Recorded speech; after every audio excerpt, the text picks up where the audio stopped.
Update, am I the a-hole for denying my wife sex? Original post. So I saw a story similar to this, but I want my own advice. So I'm 34 male and my wife is 32 female, and she had our baby girl who is now almost 3. Now our little girl turned 1. I asked my wife if she was ready for sex or any type of physical connection again, since we barely hug and barely cuddle or even kiss in almost a year. Yes, I do understand she was touched out. So a month later, I hired a babysitter to come 2 days a week. One night for date night, and another for my wife to just have the whole day to herself. I still do this. So I attempted to cuddle her, and she rejected it. She told me she didn't want that, so find some other way to get what I need. So that's what I did. I'm not cheating on her. One, because don't have the energy to do that. I mainly bought myself some toys, and I mainly don't need to cuddle. So now, if she wants a kiss, I give her a kiss but nothing more. If she wants a hug, then I'll give her one. And if she wants to cuddle, we don't. Because after I put our child down, I take a shower and go to sleep. We still do our date nights and all of that.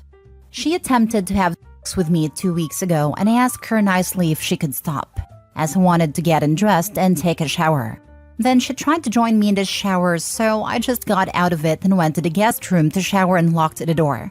I told her that I was sorry, but I wanted to take my own shower. She said it was okay. So last week I figured she would try again, so I got her some toys. I told her that these are hers and she can use them for whatever pleasure or need she needed. She said she didn't want that and she wanted me. And I told her that was good and all, but at this moment I don't want her. I would like to watch TV.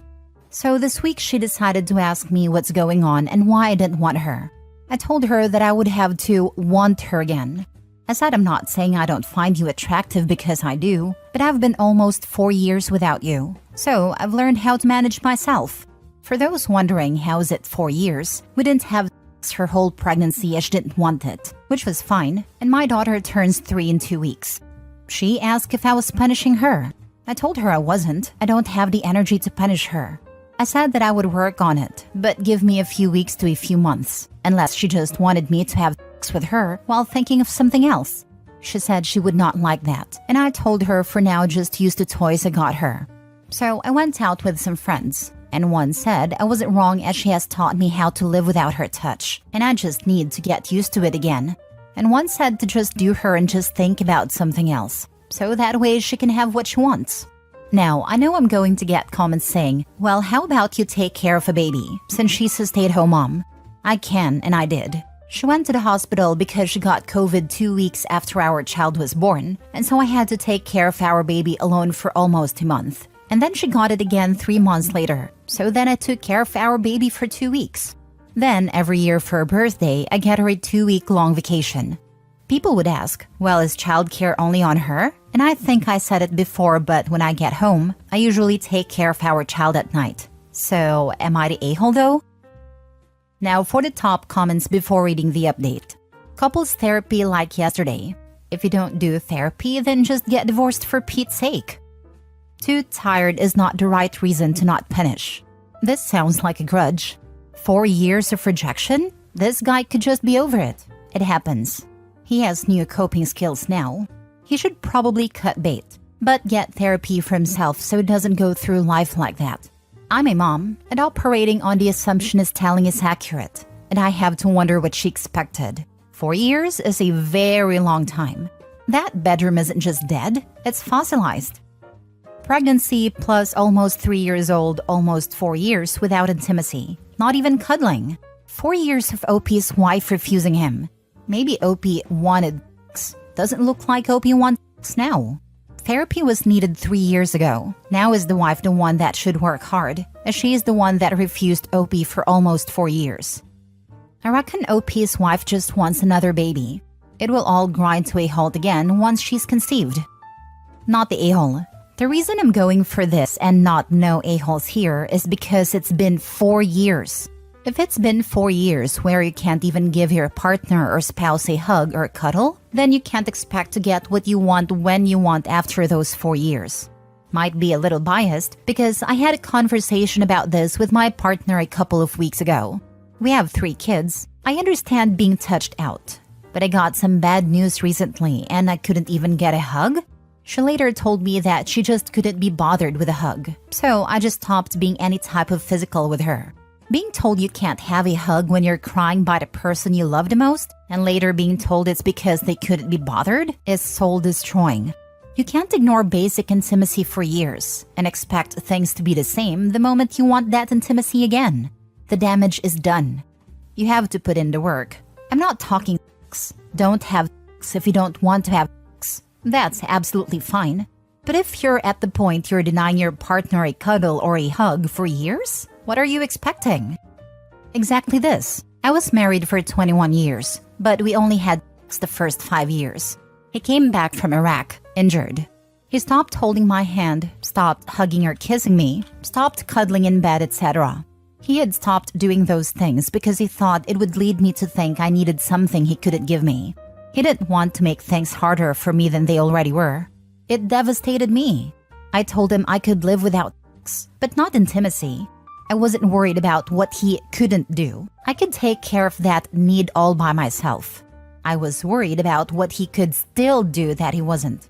I needed him to show me that he still loved and cared for me. It was a game changer. We started holding hands again, hugging and kissing, etc. To say that our relationship thrived is an understatement. It brought us closer than ever.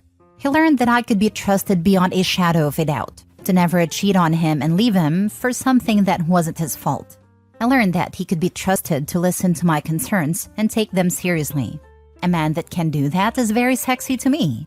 It was hell for a few years before we were finally able to come to terms with our new normal. But if it's already there, love will find a way. It's hard work, ain't gonna lie about that, but it can be overcome if both partners really listen to each other and take the necessary steps to fix the problem. My husband passed away in 2019 after a 7-year battle with cancer. He didn't lose that battle because the cancer died when he did, so technically it was a tie. He used to joke, if this thing is taking me down, then I'm taking it with me. I don't regret any of the hell we went through, because we went through it together. The fires of hell forged our bond. It became strong as steel and damn near unbreakable. Do the work, people. I promise you it's worth it. Now for the update. Hello, people. So I'm back to give you all an update. Me and my wife are divorcing. So basically, we had a conversation which ended up arguing, and so I gave her some options. An open marriage, divorce, therapy, or she just lets me wait till my attraction for her came back. She said she would just want an open marriage on her side, which I was fine with. I didn't really care. She got mad I would let other men bed her with my permission. Then she admitted she had been cheating on me, so all of you who said that were right. So I told her that we could go ahead and get a divorce. She was upset and begged and asked how I was going to allow open marriage, but then divorce her because she was cheating. I told her because we never agreed to an open marriage when you were cheating, that's why. I have filed for divorce, and we have been splitting my daughter since she has moved back into some friend's house. So that's an update for you all. Yikes. Yeah, she neglected you by giving all your affection to someone else, but then got mad when you did the same. Withdrawing affection, not the cheating part. Hope the rest of Reddit sees this. All these teenagers jump to giving years of space to the poor overworked spouse. It's all perspective. She wasn't overtouched, she just didn't want the husband. I'm wondering if there will be another update with her pregnant, agreeing with all the Redditors that said she only wanted sex now because she got knocked up by the side dude. DNA test the kid, just for a sure thing. Jesus Christ, man. Just damn. I can't believe how some people are like this. Honestly, I am terrified of marrying anyone now. Like, I am both really inclined to date and create a family, and at the same time just shut down and never want any of that again. Like, just reread the posts and you reply. How messy is this situation? He now has to figure out if his daughter is actually someone else's daughter. To a wife who, 1, cheated with no regard, 2, denied sex to him until he lost attraction, 3, got really upset and did not give him space to work on himself and his attraction to her. 4, was the one who wanted an open marriage. 5, was also the one who got really butthurt that he would let her bed other men. 6, was also the one who bedded other men, with zero regard for whether he would let her do it in the first place. 7, was also the one who victimized herself and started begging. And in the middle of all of it, there is a poor kid who wants nothing but a normal family and love from her parents. Like there has to be a hot room in hell for people like that, and these people really scare me now. On the plus side, I used to think matters are always best resolved between involved parties, with therapy and counseling, with advice as a contingency to the former not working. Now, freaking hell. Imagine where this guy would be if he didn't have you people helping him out. You are all ace. I guess I'm just ranting and terrified though. You just need to be incredibly deliberate and careful in who you tie your life to. I went through the process of dating in a methodical way to find the absolute nicest person that I could. There is no other decision in life that affects your future happiness more than who you choose as a partner. I realized that and didn't take the process lightly. I got therapy, read relationships self-help books, read psychology books, and didn't base my decision on fleeting emotional or physical attraction. In the end, I got the best husband I've ever seen or known. So yes, it is scary, but you can mitigate the risk. Last story. Is it cruel to flirt with another man in front of my husband purposefully? Tom and I have been together for 8 years, married for 2 months.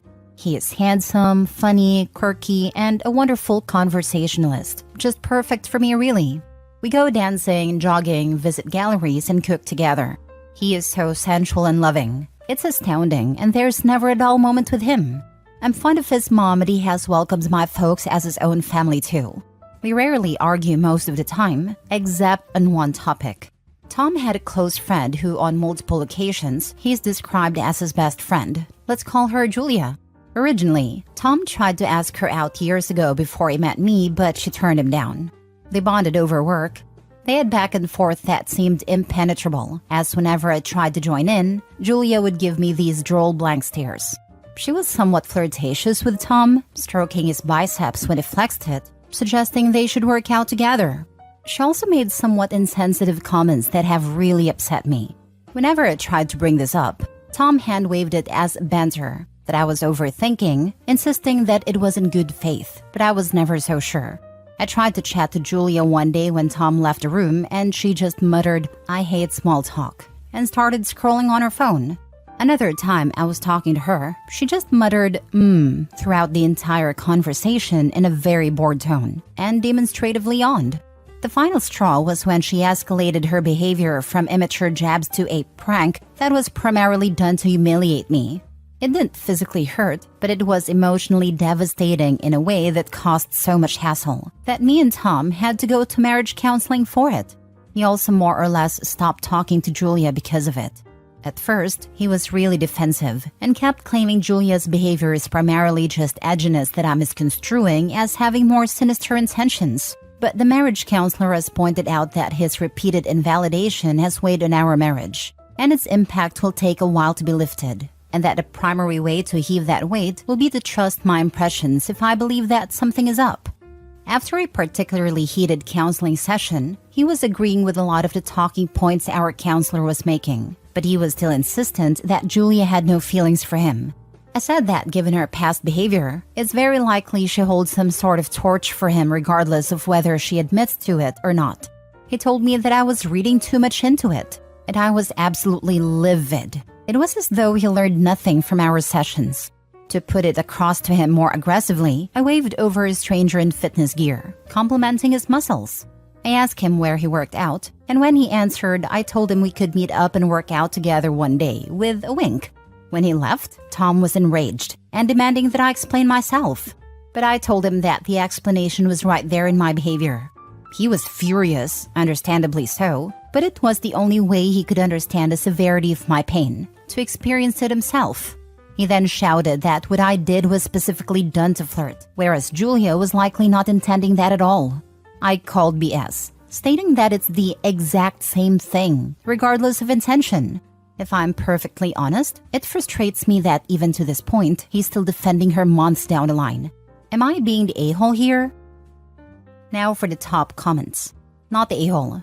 Your husband is being intentionally and willfully blind to Julia's behavior and effectively encouraged it. You gave him a taste of how that feels and looks, after trying so many other methods. Not the a-hole, and your husband has a thing for Julia. He always has had a thing for Julia, but she turned him down. He feels torn now because he is with you, but if he acknowledged Julia might want him, then he might be tempted to go to her. Your marriage is pretty much over. Saddest part is Julia will get what she wants and then dump him. OP's husband will destroy an established relationship for ego's sake. Sad. Not the a-hole. What is wrong with these girl best friends antagonizing the girlfriend and the guy remains oblivious and defending behaviors like this? Are men really this dense? And even if they're indeed so emotionally immature they cannot recognize it, how is it okay to dismiss and not recognize their supposed person telling them about their hurting and just doing nothing about it until crap hits the fan? Why? I'm curious what the prank was that broke the camel's back for you. Only because I cannot fathom after all this disrespect she showed you. What else could she do that was even more awful? Good luck, friend. She damaged a dress of mine apparently an accident and was too ashamed or embarrassed to apologize. When she was given a chance, she sent a disgusting present that made it finally sink in for Tom that she was treating me like sneaker residue. Afterwards, Tom has been firmly no contact with her. Not the a-hole, but you will be the a-hole if you stay and keep letting this man turn you into someone who resorts to games and flirting with other men to get your point across. You should not have to beg your husband for understanding, nor should you have to sink to his level to help him understand your pain. He knows it hurts you, and he doesn't care. You should have left your husband years ago. He is having an emotional affair. The fact that Julia plays into it is appalling, but you can only control your relationship with him.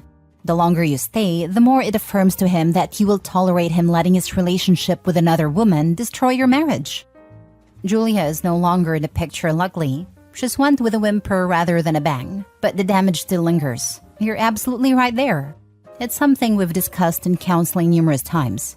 It's not something that I plan to do on a bi-weekly basis. Turning on the coquette is charm at all, but I felt like Tom needed a context of how that behavior from a woman would when it's not going his way, if you know what I mean. In a way, I think you're not giving him enough credit for his awareness of your feelings. You raised the issue several times and explained that it upset you. He hand-waved your concerns and refused to actually hear what you were saying. You didn't need to show him anything that he already knows. He had all the information and decided that banter was more important to him than his wife feeling insecure in your marriage. Julia would have never been able to humiliate you if your husband had taken action and set boundaries with her long ago. He enjoys the attention. The only reason he is upset now is not because he has seen how hurt you are. It's because he had a taste of the humiliation and disrespect that you've been dealing with for months. He is selfish and does not respect your feelings.